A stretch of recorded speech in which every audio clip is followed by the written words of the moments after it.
વિદ્યાર્થી મિત્રો, આજે આપણે સફરના હિસાબોની અંદર આગળ જોઈએ તો ઉદાહરણ નંબર 7 પેજ નંબર 240 થી 42 જોઈએ. ઉદાહરણ લાંબુ છે પણ અગત્યનું છે. એની અંદર દરેક આપણે મુદ્દાનો સમાવેશ કરવામાં આવ્યો છે.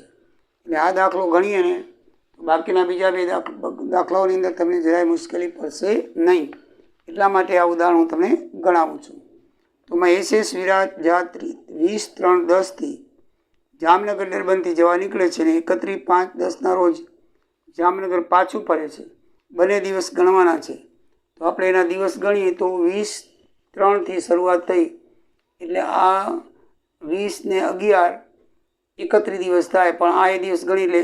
માર્ચના 12 થશે, એપ્રિલના 30 અને મેના 31, ટોટલ 73 દિવસની સફર થાય. મિત્રો આમ તો ધ્યાનમાં રાખવાનું 73, 146, 249, 365 એવા દિવસો થશે. 73 ભગાય એવા, બરાબર. એટલે 72 કે 71 આવતા હોય તો જરાક ભૂલ જોઈ લેવાની. પછી ખર્ચાઓમાં લખ્યું છે નીચે મુજબ ખર્ચા થયા છે. તો 41,716 રૂપિયા, 41,176 રૂપિયા કેટલા છે?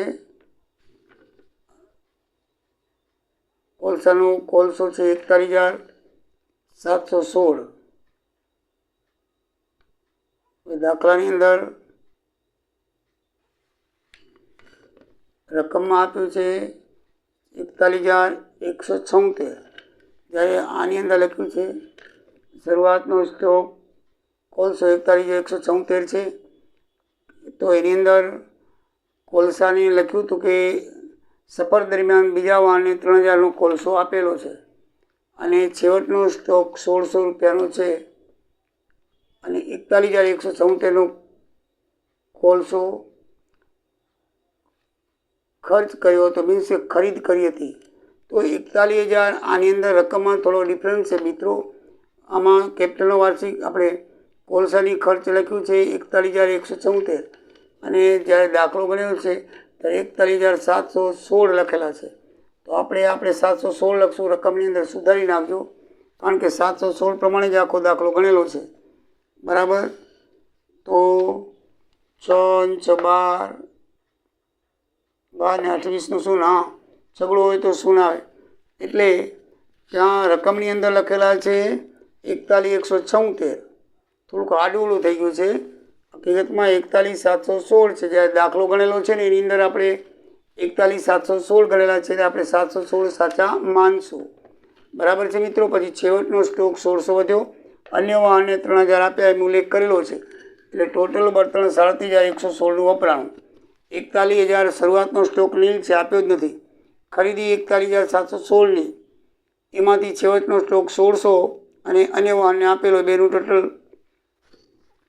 4600 બાદ કરીએ આમાંથી એટલે 47,116 એ આવે. એટલા બળતણનો ખર્ચ થયો એ તમે જાણો છો. પછી બંદર પરના ખર્ચા, ડરબન બંદર ઉપર આટલો થયો અને જામનગર બંદર ઉપર આટલો થયો. બેનો ખર્ચ ભેગો કરી તો 10,920 છે. પછી ખલાસીનો પગાર લખ્યું છે રોજનો 30 રૂપિયા. કુલ 4 ખલાસી છે એટલે રોજના 30 × 4 ખલાસીને ગુણ્યા 73 દિવસ 4 કામ કર્યું. આ બધાનો ગુણાકાર કરો એટલે 8,760 રૂપિયા ખલાસીનો પગાર આવી જાય. પછી ધક્કા મજૂરી આપેલી છે 9,576, તો એ આપણે લખી નાખીએ. કેપ્ટનનો પગાર 10,000 રૂપિયા છે, બરાબર છે. 10,000 રૂપિયા છે તો 73 એટલે વર્ષના 73 × 50 365 થાય એટલે 1/55 ભાગ કહેવાય. અથવા તો 10,000ને તમે 73/365 વડે ગુણી નાખો તો એનું જ થાય 73/50 એટલે 1/55 આવશે. એટલે કેપ્ટનના પગારનો 5મો ભાગ એટલે 2,000 રૂપિયા 73 દિવસને ફાળે આવશે. કારણ કે એમાં લખ્યું છે કે કેપ્ટનનો પગાર છે એ 10,000 રૂપિયા છે. કેટલો ફિક્સ કરેલો છે? 10,000 રૂપિયા, બરાબર ને. તો 73 દિવસને ભાગે જે આવતો હોય એ આપણે લખી નાખવાનો છે. આગળ જોઈએ તો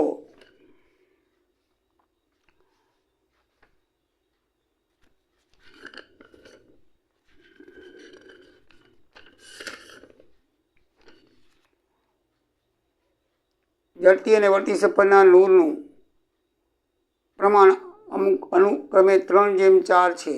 નૂર ઉપર 5% પ્રાઇમેજ ગણવાનું છે. જતી વખતના નૂર પર 3% લેખે અને આવતી વખતના નૂર પર 2.5% 2.5% લેખે ગણવાનું છે. બરાબર છે. જતી સફરનું 18,000નું નૂર મળવાનું બાકી છે. તો મિત્રો આપણને નૂર આપ્યું નથી, તો નૂર નથી આપ્યું પણ એને મેનેજરનું કમિશન આપણને આપ્યું છે કે મેનેજરનું કમિશન છે એ 2,940 ચૂકવવામાં આવ્યું છે 1% લેખે. મેનેજરને નૂરના કમિશનના વિચાર કરજો, નૂરનું કમિશન ઉપરથી નૂર કેટલું છે એ શોધવાનું છે. તો મિત્રો મેનેજરને કમિશન 1% લેખે 2,940 છે. 1% લેખે 2,940 તો 100% લેખે કેટલા? એક નીચે આવે લખવાની જરૂર નથી, એને 100 ગુણી નાખો તો 2,94,000 કુલ નૂર થાય. જો કેવી રીતે કહ્યું છે, મેનેજરનું કમિશન દાખલામાં આપી દીધું છે કે 1% લેખે 2,940 તો 83 થાય. 1%ના 2,940 તો 100%ના કેટલા? કારણ કે ટકા 100 ઉપર હોય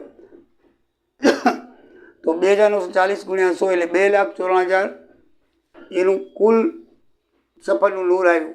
હવે આપણે એનું પ્રમાણ આપ્યું છે કે જથ્થા અને વળતરનું 3:4 છે. તો પ્રમાણમાં વેચી નાખીએ 2,94,000. હવે જથ્થા અને વળતરની ટીપનું પ્રમાણ 3:4 એટલે 4 ને 3 7 એટલે જથ્થાનું 3/7 ને વળતરને 4/7 ગુણી નાખી તો 1,26,000 અને 1,68,000 નૂર આવે. એ નૂર આપણે પ્રાઇમેજ સહિત લખવાનું છે 1,26,000 1,68,000. જો મિત્રો બરાબર ધ્યાનમાં રાખજો કે નૂર દાખલામાં આપેલ નથી. નૂર આપણે દાખલામાં શોધવાનું છે મેનેજરના કમિશન ઉપર. 1% નૂર ઉપર 1% કમિશન આપેલું છે.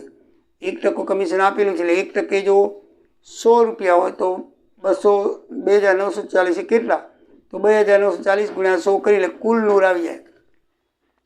હવે આવતાનું જથ્થાનું કેટલું? તો એના માટે પ્રમાણમાં આપી દીધું છે તો પ્રમાણમાં પણ વેચીએ તો જથ્થાનું 1,26,000 અને વળતરનું 1,68,000 જે જમા બાજુ આવશે. મિત્રો હવે તમે સમજી ગયા ને કે કેવી રીતે નૂર શોધાણું. હવે આગળ લખીએ તો બંદર પરના ખર્ચા, પછી કેપ્ટનનો ખર્ચ જે આપેલો છે 8,000 રૂપિયા અને બીજો આપેલો છે ખરેખર ખર્ચ 9,000. બે ખર્ચા આપેલા છે. કેપ્ટનનો ખર્ચ સફર દીઠ નક્કી કરેલ 8,000 રૂપિયા અને કેપ્ટનનો ખર્ચ સફર દીઠ થયેલો ખરેખર ખર્ચ 9,000 આપ્યા છે. એકચ્યુઅલ આપણને પગાર 10,000 કોઈ નક્કી કર્યો અને આપણે 12,000નો ખર્ચો કરીએ તો કે માલિક 12,000 દે નહીં 10,000 દે. તમને ફિક્સ કરી નાખ્યું છે કે ભાઈ તમારે 5,000ની અંદર તમે બહાર જાઓ. ડ્રાઈવરને કહે કે ભાઈ તને બહાર જઈશ તો તને 500 રૂપિયા ખર્ચ તને ખાવા પીવાના રહેવાના આપવામાં આવશે. હવે ડ્રાઈવર જલસાથી બીજી હાઈફાઈ હોટલમાં જઈને 100-500 બદલે 1,000નો ખર્ચો કરી આવે તો માલિક 1,000 ના આપે, એ તો 500 જ આપે. તો આમાં એવું જ બન્યું છે કે ભાઈ નક્કી કરેલું છે કે કેપ્ટનને સફર દીઠ 8,000 આપવા, એને 9,000 ખર્ચો કરી નાખ્યો તો એને 9,000 નહીં મળે. એ 9,000ને બદલે આપણે 8,000 જ ઉધારવા પડશે. કેપ્ટન ખર્ચ સફર દીઠ 8,000 રૂપિયા ઉધારશે. 9,000 લખેલા છે એ લખવાના નથી, કારણ કે ખરેખર ગમે એટલું કરે એને નક્કી કરેલો એ જ મળે. બરાબર છે, એ તો વ્યાજબી વાત છે. તો પછી બંદર પરના ખર્ચ આવી ગયા, ખલાસીનો પગાર પણ આવી ગયો, ખલાસી 4 ધક્કાની મજૂરી 9,500 એ પણ આવી ગઈ, કેપ્ટનનો પગાર પણ આવી ગયો અને કેપ્ટનના ખર્ચ નક્કી કરેલા લઈ આવી ગયા. હવે દલાલી છે જતી સફર ને વળતી સફર ઉપર લખેલું છે કે દલાલી કેટલી છે.